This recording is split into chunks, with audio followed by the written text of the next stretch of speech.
Welcome to my daily ghost stories channel. आज की कहानी का नाम है कब्रिस्तान की आखिरी चीख। और मैं आपको यकीन दिलाता हूँ, अगर आपने ये कहानी पूरी सुन ली तो आप कभी भी रात के वक्त कब्रिस्तान के करीब से गुजरने की हिम्मत नहीं करेंगे। ये वाक़या मेरे साथ नहीं बल्कि मेरे एक दोस्त हमज़ा के साथ पेश आया था। हमज़ा एक न्यूज़ चैनल में कैमरामैन था और अक्सर अजीब व गरीब जगहों पर रिपोर्टिंग के लिए जाता रहता था। एक दिन शहर में अफवाह फैल गई कि पुराने कब्रिस्तान में रात के वक्त एक औरत की चीखें सुनाई देती हैं। लोग कहते थे कि वो चीख इतनी खौफनाक होती है कि जो सुन ले उसके दिल पर हमेशा के लिए साया बैठ जाता है। शुरू में सब ने उसे मामूली बात समझा, मगर फिर एक रात दो लड़के जो वहां से गुजर रहे थे अचानक बेहोश हो गए और जब होश में आए तो उनकी जबान बंद थी। वो बोल नहीं सकते थे। डॉक्टर ने कहा उनके गले में कोई बीमारी नहीं, मगर वो किसी शदीद खौफ की वजह से बोलने की ताकत खो बैठे हैं। ये खबर जंगल की आग की तरह फैल गई और हमज़ा के चैनल वालों ने फैसला किया कि वो इस कब्रिस्तान की हकीकत जानने के लिए वहां रिपोर्टिंग करेंगे। हमज़ा के साथ रिपोर्टर फहद भी था। दोनों ने प्लान बनाया कि आधी रात बजे कब्रिस्तान के अंदर जाकर कैमरा ऑन करेंगे और सब कुछ रिकॉर्ड करेंगे। हमज़ा अंदर से डरा हुआ था, मगर वो अपने आप को मजबूत जाहिर कर रहा था। रात के वक्त वो दोनों अपनी गाड़ी में कब्रिस्तान के गेट के सामने पहुंचे। गेट पर जंग लगा हुआ था और ऊपर लिखा था, यहाँ रात के वक्त दाखिला मना है। फहद ने हंसते हुए कहा, भाई बस एक औरत की चीख है, देखते हैं कौन है। हमज़ा ने कैमरा ऑन किया और गेट को धक्का देकर अंदर दाखिल हो गए। अंदर का मंजर ऐसा था जैसे वक्त वहीं रुक गया हो। हर तरफ टूटे हुए कतबे, ऊंची ऊंची झाड़ियां और खुश्क दरख्त जिनकी टहनियां हाथों की तरह आसमान की तरफ फैली हुई थीं। हवा में अजीब सी बदबू थी, जैसे गीली मिट्टी और पुरानी लाशों की। चांद बादलों के पीछे छुपा हवा था और हर तरफ अंधेरा ही अंधेरा था। बस उनके हाथ में टार्चा की रोशनी कब्रों पर पड़ रही थी। वो आहिस्ता आहिस्ता चलते रहे। अचानक दूर से किसी के चलने की आवाज़ आई, चरर चरर, जैसे कोई खुश्क पत्तों पर कदम रख रहा हो। फहद ने कहा, कौन है, सामने आओ। मगर जवाब में सिर्फ खामोशी। हमज़ा ने कैमरा फहद की तरफ किया और कहा, ये सब फेक लग रहा है। मगर उसी लम्हे कब्रिस्तान के अंदर से एक बहुत हल्की सी आवाज़ आई, आ, जैसे कोई दर्द में कराह रहा हो। दोनों रुक गए। फहद का चेहरा सफ़ेद हो गया। हमज़ा ने टार्चा की रोशनी आगे की तरफ की। वहाँ एक पुरानी कब्र के पास एक औरत बैठी हुई थी। इसके बाल बिखरे हुए, कपड़े मेले और चेहरा आधा छुपा हुआ। फहद ने आहिस्ता से कहा, कौन हो तुम?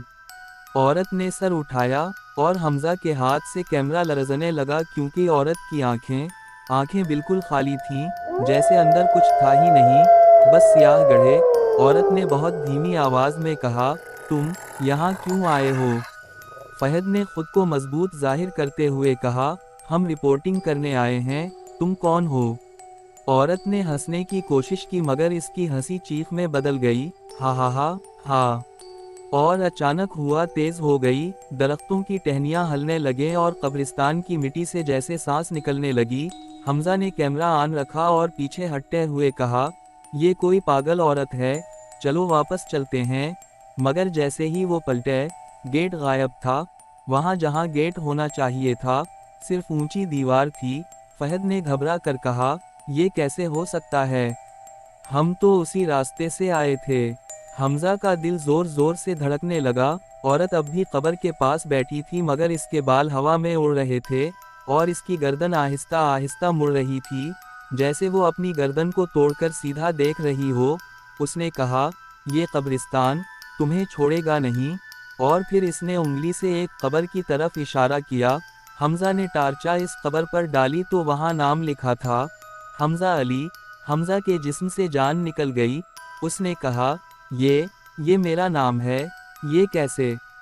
फहद ने कब्र के दूसरे कतबे पर देखा तो वहाँ लिखा था, फहद खान। फहद ने चीख कर कहा, ये मजाक है, ये किसी ने किया है। मगर औरत की आवाज़ आई, ये मजाक नहीं, ये तुम्हारी जगह है। अचानक कब्र के अंदर से ठूक ठूक की आवाज़ आने लगी, जैसे कोई अंदर से ताबूत पर दस्तक दे रहा हो। फिर ज़मीन हिलने लगी, मिट्टी फटने लगी और वो कब्र जिस पर हमज़ा का नाम था, आहिस्ता आहिस्ता खलने लगी। हमजा पीछे हटा मगर इसके पाँव जैसे जमीन में धंस गए। फहद ने उसे खींचने की कोशिश की मगर वो भी लड़खड़ा गया। कब्र से एक हाथ बाहर आया, सियाह कीचड़ से भरा हवा, और फिर दूसरा हाथ, फिर एक सर। वो कोई इंसान नहीं था, इसका चेहरा सड़ा हुआ था, आंखों में कीड़े और मुंह से मिट्टी और खून निकल रहा था। हमजा की चीख निकल गई मगर आवाज़ इसके गले में फंस गई। वो मखलूक कब्र से निकलकर खड़ी हो गई और उसने गहरी आवाज़ में कहा, तुमने मेरी नींद खराब की है। फहद भागने लगा मगर अचानक कब्रिस्तान के हर कोने से चीखें आने लगें, आ बचाओ बचाओ, जैसे हजारों रूहें एक साथ चीख रही हूँ। हमजा ने कान बंद किए मगर आवाज़ें इसके दिमाग में दाखिल हो रही थीं। औरत खड़ी हो गई। अब वो औरत नहीं लग रही थी, वो किसी साए की तरह थी। इसके पाँव ज़मीन से ऊपर थे और वो आहिस्ता आहिस्ता उनकी तरफ आ रही थी। फहद ने चीख कर कहा, हमजा कुरान पढ़।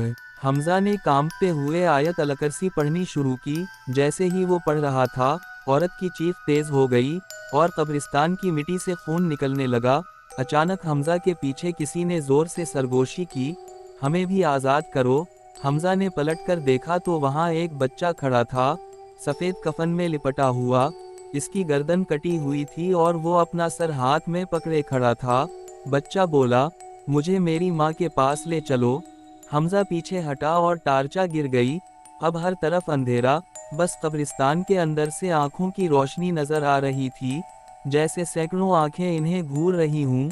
फहद ने मोबाइल निकाला मगर मोबाइल की स्क्रीन पर सिर्फ एक लफ्ज़ लिखा था, तुम मर चुके हो। फहद के हाथ कांपने लगे।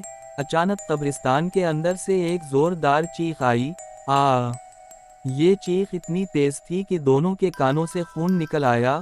हमजा ज़मीन पर गिर गया। उसे लगा जैसे इसका दिमाग फट जाएगा, और उसी चीख के साथ कब्रिस्तान की हर कब्र हिलने लगी, कतबे गिरने लगे और हर कब्र से हाथ निकलने लगे। फहद ने हमजा को उठाने की कोशिश की मगर तभी औरत ने अपना हाथ आगे बढ़ाया और फहद के सीने में हाथ डाल दिया। फहद की आंखें खली रह गईं, इसके मुंह से खून निकला और वो वहीं गिर गया। हमजा ने आंखें बंद करके ज़ोर ज़ोर से सूरत अल-नास पढ़नी शुरू की। वो रोता रहा, चीखता रहा और अपनी ज़िंदगी की भीख मांगता रहा। अचानक एक लम्हे के लिए खामोशी हो गई, बिल्कुल मुकम्मल खामोशी। हमजा ने आंखें खोलें तो वो अकेला था। फहद गायब था, औरत गायब थी, कब्रें खामोश थीं और सामने गेट दोबारा मौजूद था। हमजा कांपते हुए उठा, कैमरा उठाया और भागकर गेट से बाहर निकल आया। वो गाड़ी में बैठकर तेज़ी से घर की तरफ भागा, मगर जैसे ही वो शहर के करीब पहुंचा, गाड़ी के रेयर व्यू मिरर में उसने देखा, पीछे वाली सीट पर वही औरत बैठी हुई थी, बाल बिखरे, आंखें खाली, और वो आहिस्ता आहिस्ता मुस्कुरा रही थी। हमजा ने ब्रेक लगाई, गाड़ी सड़क पर घूम गई और एक ज़ोरदार हादसा हो गया। जब लोग वहां पहुंचे तो हमजा जिंदा था मगर इसकी आवाज़ बंद थी। वो बोल नहीं सकता था, इसकी ज़बान जैसे किसी ने काट दी हो और इसके कानों से खून बह रहा था। डॉक्टर ने कहा, ये कोई बीमारी नहीं, ये खौफ का असर है, मगर असल हकीकत किसी को नहीं पता, क्योंकि हमजा जब भी रात को सोता, इसके कमरे में एक चीख गूंजती, वही कब्रिस्तान वाली आखिरी चीख, आ। और सबसे खौफनाक बात यह है, हादसे के बाद हमजा के कैमरे की रिकॉर्डिंग मिली, लेकिन वीडियो में हमजा और फहद के पीछे सैकड़ों साए खड़े थे और आखिर में कैमरे के बिल्कुल करीब आकर एक आवाज़ आई, अगली बारी तुम्हारी है। अगर आपको ये कहानी पसंद आई हो तो वीडियो को लाइक ज़रूर करें, चैनल को सब्सक्राइब करें और बेल आइकॉन दबा दें, क्योंकि कल की कहानी इससे भी ज़्यादा खौफनाक होने वाली है।